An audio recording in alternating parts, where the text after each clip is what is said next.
Hello, welcome. My name is Dana and I am your grief coach. So if you are watching this video, thank you so much. Here we will be discussing and talking about all things related to grief and loss, to death and dying, all things that are related to the emotional and social impact of what it actually means to experience loss in life. So thank you for watching. So today I am going to be talking about, and you're going to be listening and hopefully interacting by leaving some comments behind, talking about the gift and sometimes the curse of time. Right now it is January 2021 and it is a new year.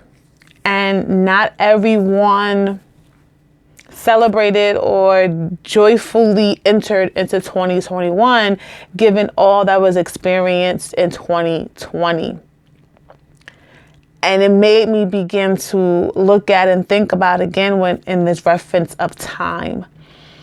And I remember there was a saying that someone said to me is that every day is a gift.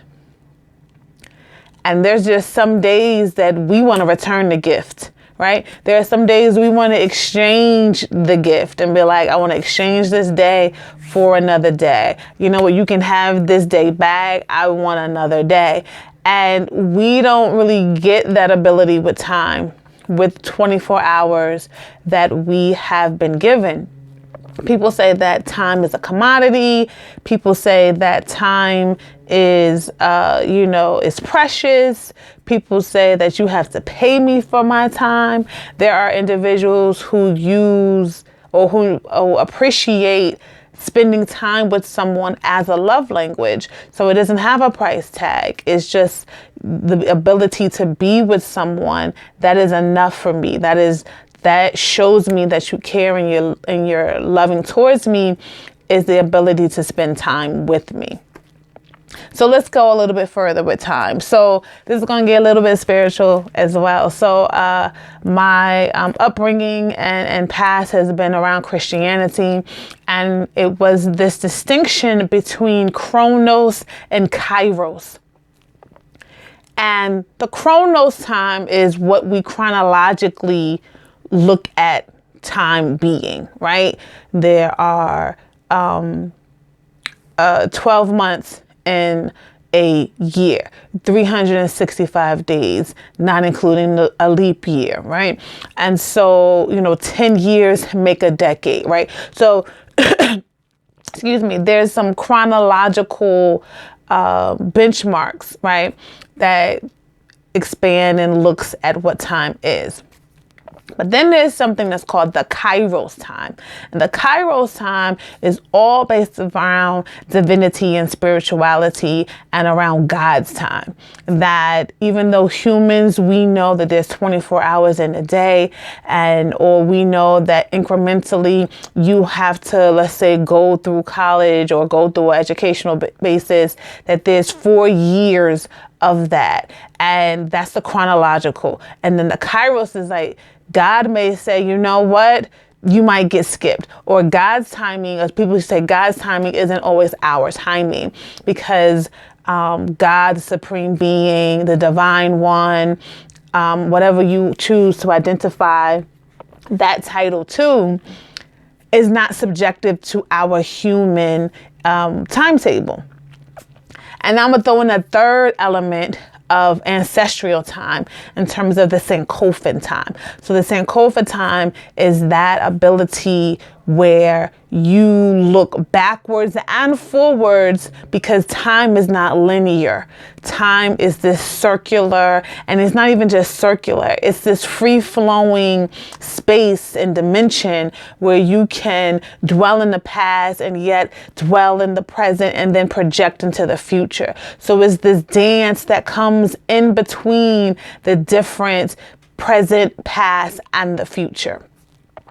If anyone has experienced or has witnessed this thing about astral projection, or that ability to go into different dimensions, and that is that same kind of like similarity or mirror to Syncophant time, where you're able to go into different times. And it's that ability to get back information, to receive information, to exchange information, to get experiences, knowledge, to help in all three of those different spaces. So we have Kronos time, we have Kairos time, and then we have Syncophant time. So what does that all mean in terms of time, right? Time can be linear for some people. Time could be circular. Time could be, some people say time is objective. It's something that we put together as human beings. And then when you put this in terms of a human life,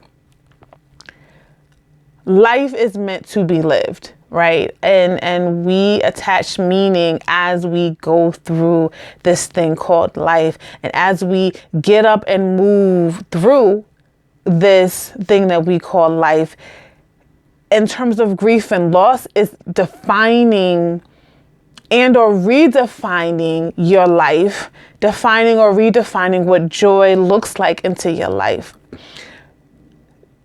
Redefining or defining what growth and transformation looks like in each moment that you have been given. Because as we know, nothing is permanent. Life,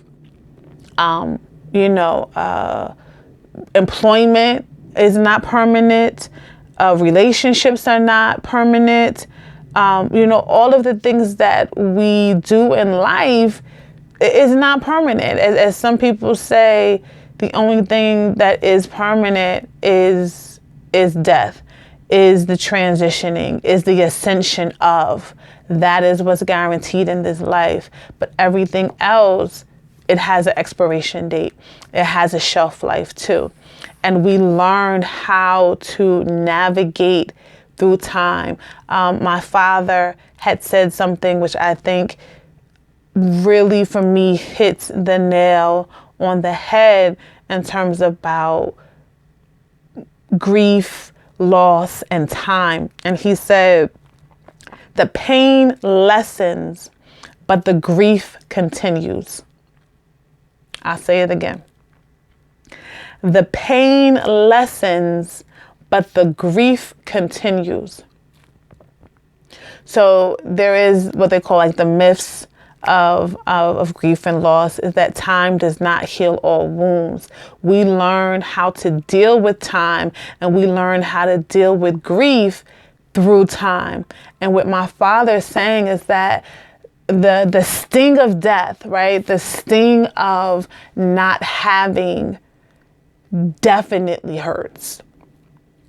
And that pain sometimes subsides as we go through Kronos, Kairos, and Syncophant time. But the grief will be there. The random sadness, the memory of the thought that might come through, the familiarity of a face or a place could trigger for the grief. And all of these list of things that happen that will allow us to see that the grief is still always present, even though the pain may not always be present. And so time and the change of time is inevitable. We can't control it. And I'm often glad that we can't, because when left to human control, we have a tendency to misuse it, right? We misuse money. We miss out and mismanage the environment. We as human beings don't really do well with things that we control and that we are supposed to be stewards of. And so I'm glad that time is one of the things that we can't control. We can't manipulate it. It is and will forever be what it is.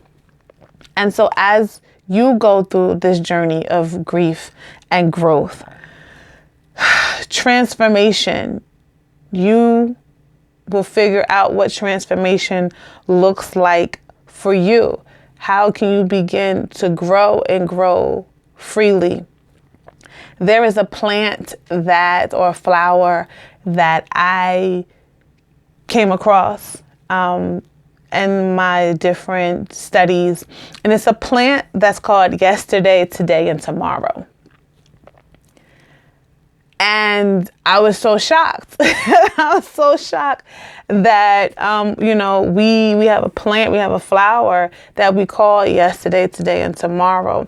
And the reason why is that plant is called that is because of the way that it grows and dies, that it goes through this process of blooming and, and closing, this ability to rise and this ability to fall, and all of nature does it.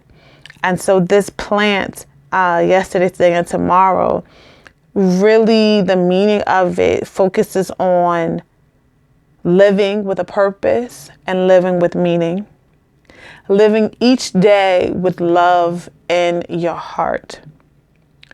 And it also represents gratitude. And because it is a yesterday, today, and tomorrow, it's about this all year, not having a season, because we are, as human beings, we are not seasonal beings. We operate all year round. And we will, as long as we have the ability to breathe this thing of air, of oxygen, we will have a yesterday, today, and tomorrow that will operate in a Kronos time, that will operate in a Kairos time, that will operate in a Syncophant time. And just know that you can go back and get memories from the past in your today. You can rest assured that even in your future, you'll be able to recall back your yesterdays and go back and get the information to help you into your future.